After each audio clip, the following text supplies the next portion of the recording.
बिस्मिल्लाहिर्रहमानिर्रहीम अस्सलाम वालेकुम। आज 21 फरवरी है। पाकिस्तान तहरीक इंसाफ के एक वफ़द ने चीफ जस्टिस ऑफ पाकिस्तान से मुलाकात की है। मुलाकात के बाद सुप्रीम कोर्ट ऑफ पाकिस्तान की तरफ से अभी तक कोई एलामिया जारी नहीं हुआ, लेकिन पाकिस्तान तहरीक इंसाफ का जो वफ़द चीफ जस्टिस से मिलने के लिए आया था, उन्होंने वापस जाकर एक लंबी चौड़ी प्रेस कॉन्फ्रेंस की है। उस प्रेस कॉन्फ्रेंस में उन्होंने तमाम वो चीज़ें रखी हैं जो चीफ जस्टिस ऑफ पाकिस्तान से उन्होंने मुलाकात में डिस्कस की है।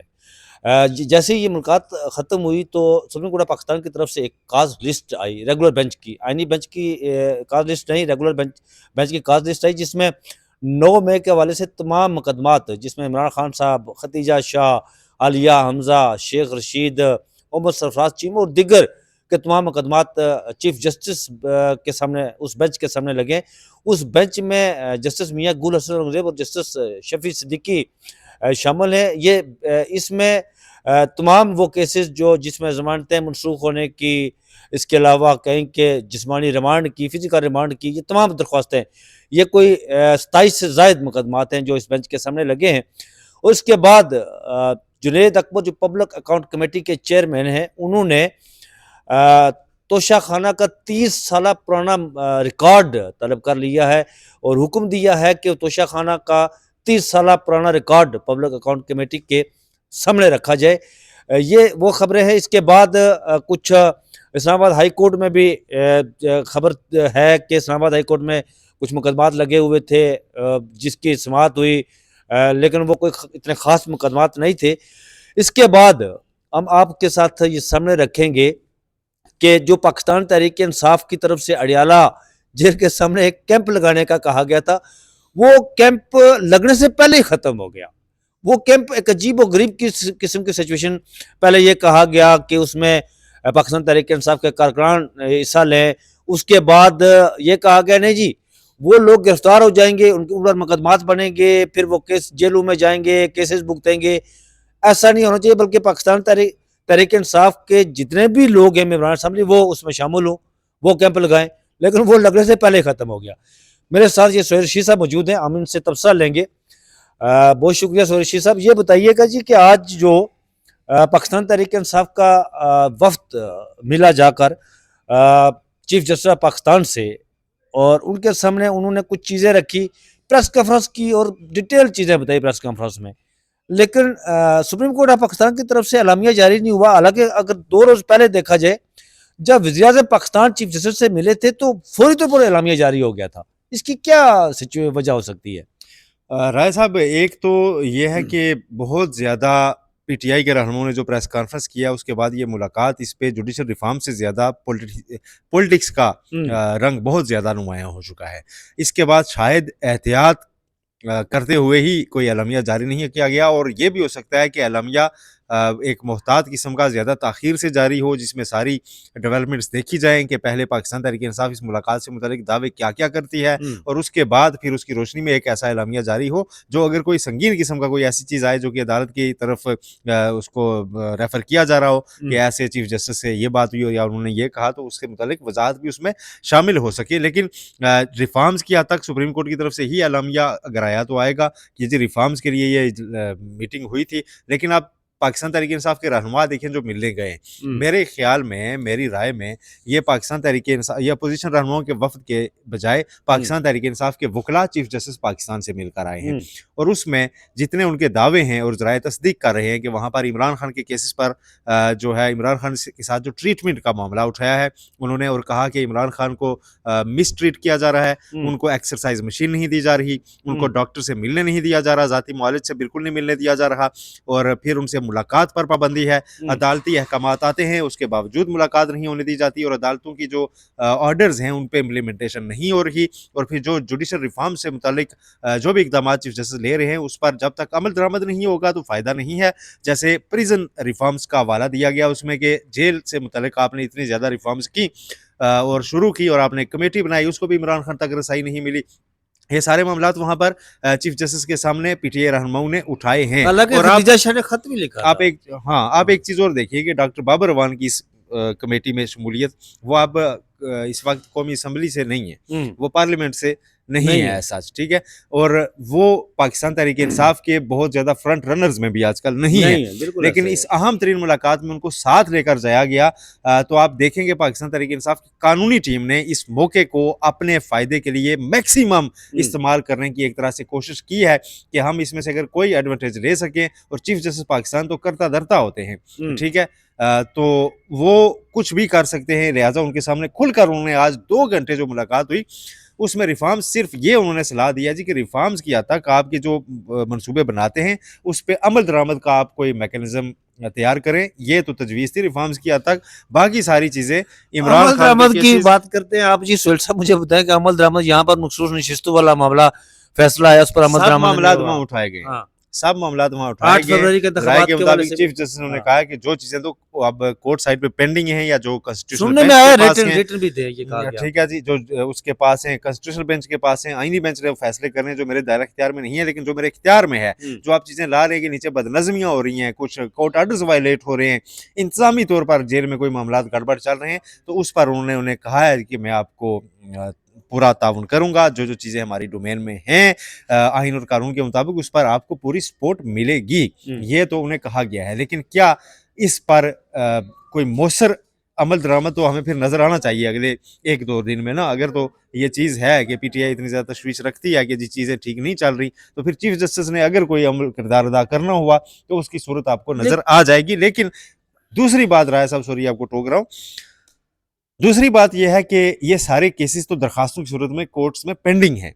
पाकिस्तान तहरीक इंसाफ जिनकी बात कर रही है, तो अदालतें अगर इसको निपटाएं तो चीज़ें बड़ी आसानी से चल सकती हैं। तो ये तो एक इस तरह की पिक्चर है। लेकिन आप देखें मुलाकात के बाद एक चीज़ तो हुई है, एक काज लिस्ट आई है। उस काज लिस्ट में कुछ केसेस इमरान खान से मुतालिक जो है उनको फिक्स कर दिया गया है। 27, 28 और 29 फरवरी के रोज़ वो सुप्रीम कोर्ट में 27 और 28 फरवरी को सॉरी वो सुने जाएंगे।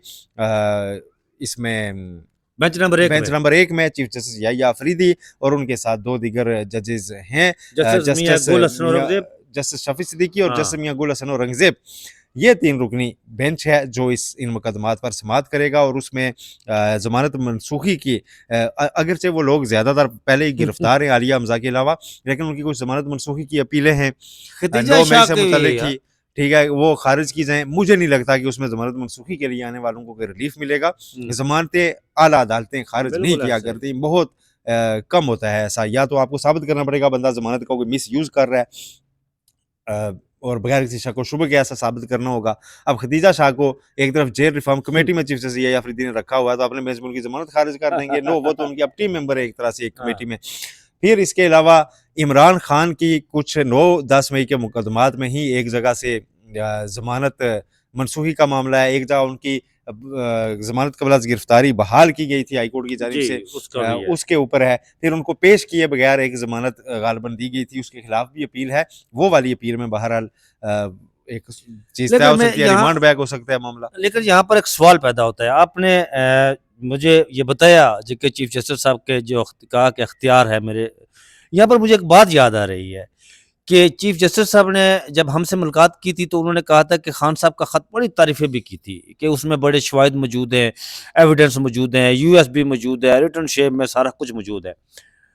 मैंने आईनी बेंच को भेज दिया जी। जस्टिस जमाल मंदोखेल ने कहा जी वो हमारे सामने तो मामला आया ही नहीं अभी तक, वो कमेटी का इजलास कमेटी का। अच्छा, जो मैं पूछ रहा हूँ, मुझे ये बताएं कि चीफ जस्टिस साहब का कितना अख्तियार है कि वो इस तरह के मामलात, कितना अख्तियार है उनका? चीफ जस्टिस सिर्फ क्रिमिनल केसेस लगा सकते थे, उन्होंने लगा लिया अपने पास। जो आईनी मुकदमात हैं वो सिर्फ रेफर कर सकते हैं, उसके बाद पूरा इख्तियार आईनी बेंच का है।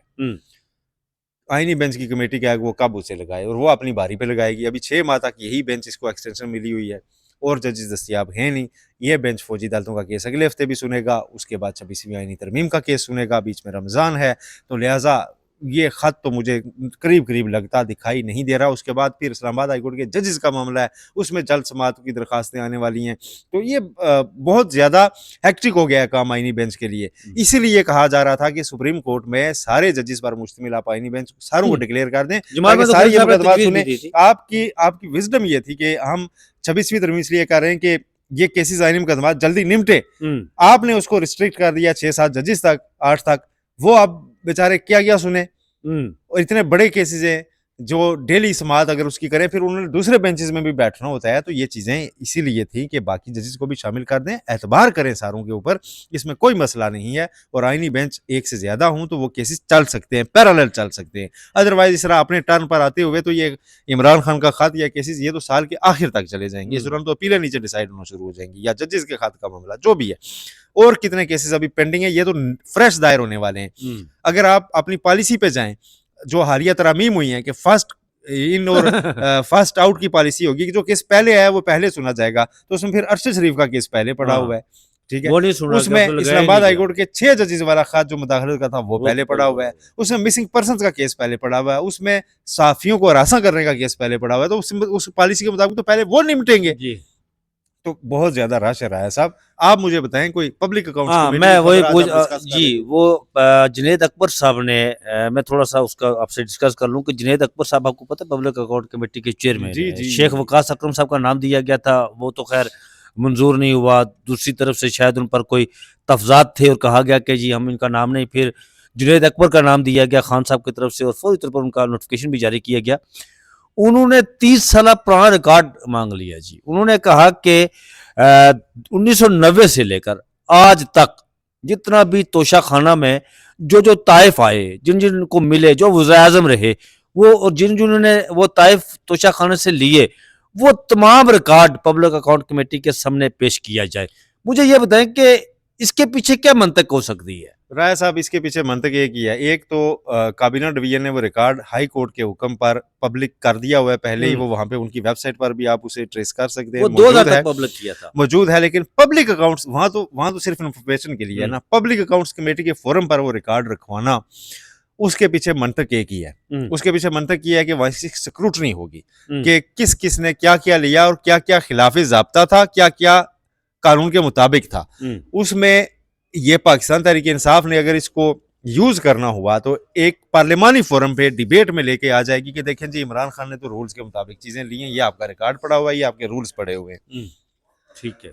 लेकिन जिन्होंने गाड़ियां ली हैं, जिन्होंने खादियां गाजर ढिड उन्होंने पीड़, ठीक है, जिन्होंने गाड़ियां ली हैं, मैं आपको बताऊं तोशा खाना के रूल्स रिस्ट्रिक्ट करते थे कि आप एंटीक्स और गाड़ियां ले ही नहीं सकते। ये नहीं कि कितना पैसे देंगे, लिए गए उसके ऊपर नैब रेफरेंस बने, वो अभी तक रुके हुए हैं, चल नहीं रहे। तो फिर नैब को भी बुलाया जाएगा, सारों से पूछा जाएगा कि इन केसेस में डिले क्यों और ये आप क्या पिक एंड चूज कर रहे हैं। और फिर एक पार्लिमानी फोरम पर नॉकआउट करना या लाजवाब करना, वो एक नैरेटिव बिल्डिंग के लिए तो पाकिस्तान तहरीक इंसाफ के काम आएगा ना।